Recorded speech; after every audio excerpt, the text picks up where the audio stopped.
Isa na namang luto ng manok ang ate i-share ngayon. Una, hiwain natin yung manok na katamtamang laki.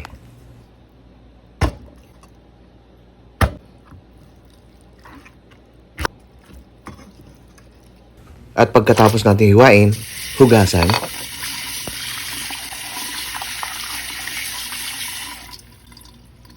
At isa-isang tabi. Hiwain naman natin ang onion leeks na 1 pulgada.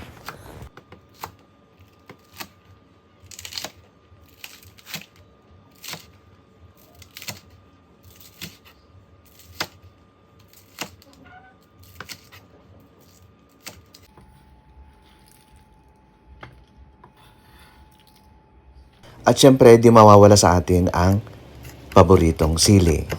Pero nasa sa inyo na po yan kung gusto po nyo lagyan ng sili ang inyong manok. Tagtarin naman natin ang medium size na sibuyas. At ganun din ang gawin natin sa 8 ngipin ng bawang. Kalahating tasang asukal na pula. 2 kutsarang sesame oil.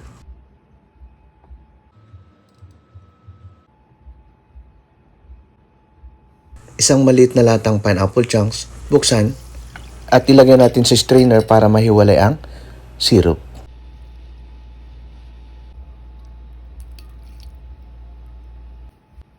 Isang tasang toyo.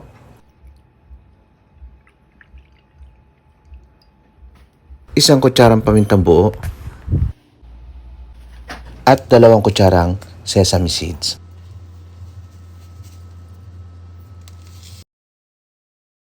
At ibusan natin ang sesame seeds hanggang sa maging golden brown. Sa isang kawali, pagsamasamahin natin ang manok, asukal,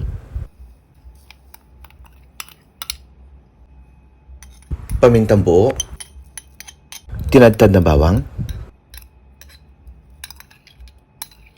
tinadtad na sibuyas, at ibuhos natin ang toyo.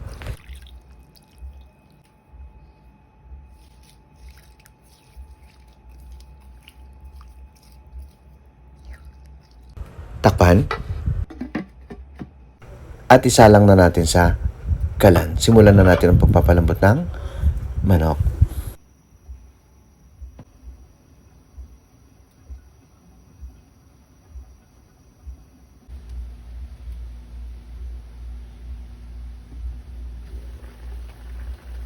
Paminsan-minsan ay hahaluin natin at babalik-balik na rin natin ang manok.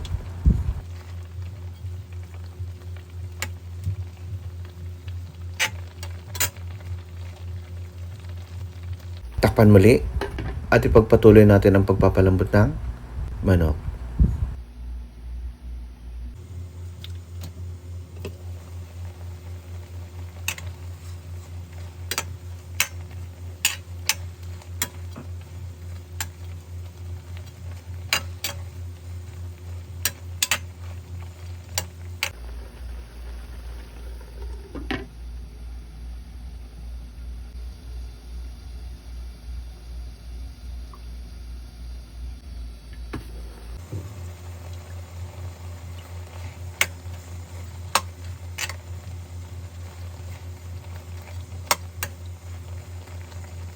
Kapag natuyuan at di pa malambot ang manok, magdagdag tayo ng 1 tasang tubig.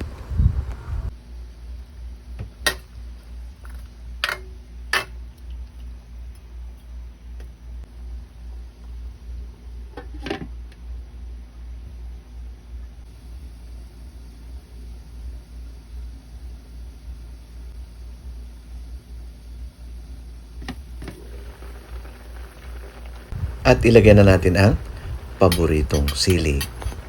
Gaya na nasabi ko kanina, nasa sa inyo na po kung gusto po nyo lagyan ng sili ang inyong manok. At dahil natuyuan muli, magdagdag ulit tayo ng 1 tasang tubig.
Kapag malambot na ang manok, ibuhos na natin ang sesame oil. At ilagay na rin natin ang onion leeks.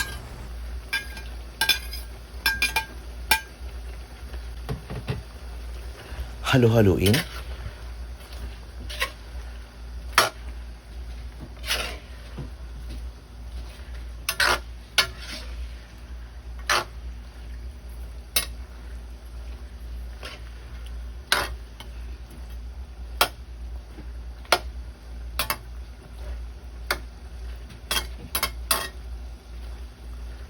At pagkatapos nating halu-haluin, ihulog na natin ang pineapple chunks.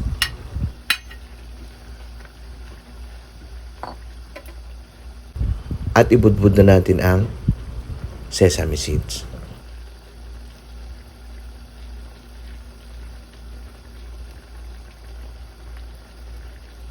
Kung nakatulong tong video na to sa'yo, pa-subscribe, like, at i-share mo na rin sa mga taong gusto rin matutong magluto. Maraming salamat.